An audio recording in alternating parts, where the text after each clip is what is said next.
Hello, I'm Chris Franco, and I am the president of the Greenwich Point Conservancy.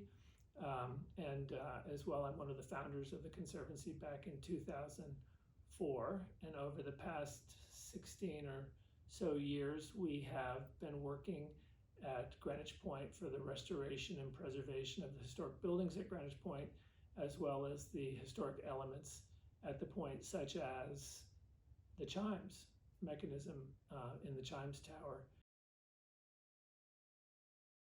But I had been thinking about the chimes themselves and how that specific element would be a nice feature to partner on with another organization. Then one day I was at the gym and a friend came up to me and said that he had been in contact, or a family had contacted him that was looking for a memorial of some sort at Greenwich Point for their daughter who had died tragically in a boating accident.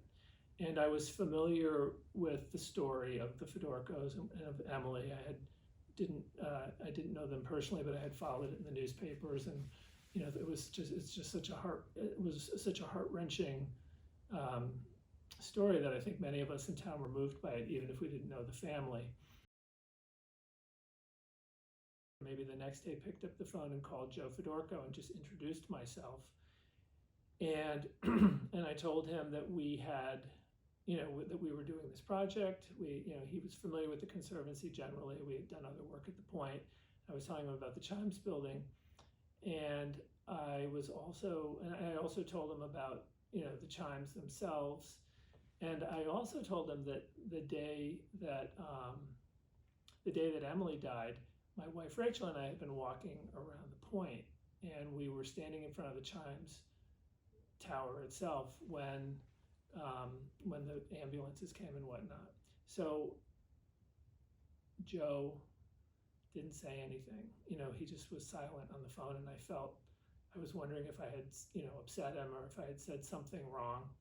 And he took a moment, and then he said, "This is kind of amazing because I just had a dream about chimes, and I knew in my dream that they were connected with Emily, and Emily loved music, and that's something that would really be a wonderful memorial for her."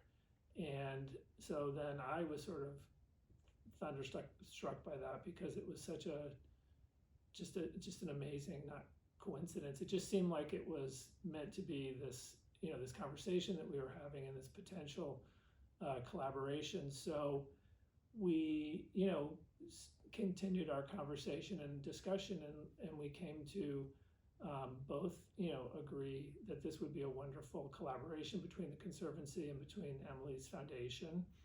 It's a happy and joyous memorial, and it's also, I think, a very joyous thing that that this music will ring out over Long Island Sound and will be just a testament to Emily, and water sports and boating safety be an element of the programs at the Chimes Building is a perfect fit. So it's just one of those things where fate brought us together, and it's been a very happy collaboration.